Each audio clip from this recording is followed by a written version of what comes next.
चलिए देखते हैं हम लोग यूपीएससी 2026 में जो एग्जाम हुआ है प्रीलिम्स वाला, उसके दूसरा सबसे आसान क्वेश्चन आज है। वो क्वेश्चन सबसे पहले मैं पढ़ूंगा, उसके बाद बात होगी।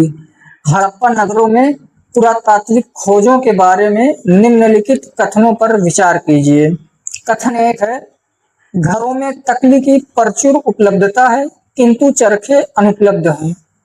कथन 2 है, अनुशांकित बाट और मापन पैमाने की खोज हुई है।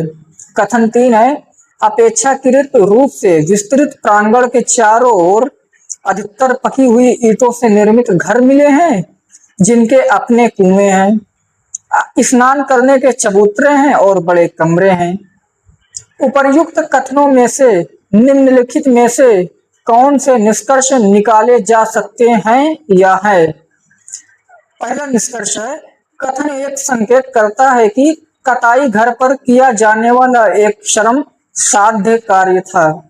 दूसरा कथन निष्कर्ष देता है कि हड़प्पा के लोगों में वैज्ञानिक ज्ञान के प्रसार की ओर संकेत मिलता है। तीसरा कथन बताता है कि साझी संपत्ति व्यवस्था के उद्भव की ओर संकेत करता है। तो नीचे दिए गए कूट का प्रयोग करके उत्तर चुनिए। आप लोग उत्तर कमेंट में बताइएगा। चलिए देखते हैं। पहला ए में है केवल 1 और 2, बी में है 2 और 3, सी में है 1 और 3, डी में है 1, 2 और 3। मैं अपनी राय रखूं तो देखिए, मुझे लग रहा है कि इतना दिमाग हड़प्पा सभ्यता की खोज में नहीं लगा होगा जितना इस क्वेश्चन को बनाने में लगा होगा। अभी तो यूपीएससी का एक्स वाला क्वेश्चन बाकी है। मुझे लग रहा है कि जो यूपीएससी का एग्जाम हुआ है अभी 2026 वाला, उसमें जो क्वेश्चन सेट करने वाली पुरुष या महिला जो भी होंगी, उनका एक्स से बहुत बढ़िया संबंध है। मतलब या तो उनका एक्स था या तो उनकी एक्स थी।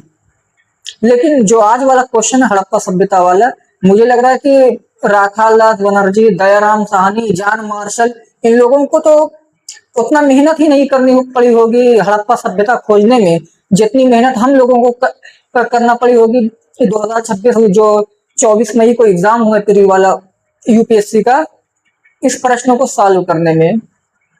तो बढ़िया क्वेश्चन था। अब डीएम की कुर्सी आप लोगों के लिए तैयार है। और मजे की बात यह है कि 3 दिन के अंदर ही यूपीएससी ने सबसे पहले, मतलब 20 वर्षों में अपना सबसे बड़ा जो उपकार किया है हम स्टूडेंट के ऊपर, कि 3 दिन के अंदर आंसर की आ गई। नहीं तो अभी तक 2025 तक का रिकॉर्ड है कि 1 साल बाद ही आंसर की आती थी। तो अब धीरे धीरे यूपीएससी, मतलब समझ सकते हैं यूपीएससी है, यूनियन पब्लिक सर्विस कमीशन नहीं, कुछ और, अनप्रिडिक्टेबल सिविल सर्विस कमीशन वगैरह, समझ सकते हैं आप लोग।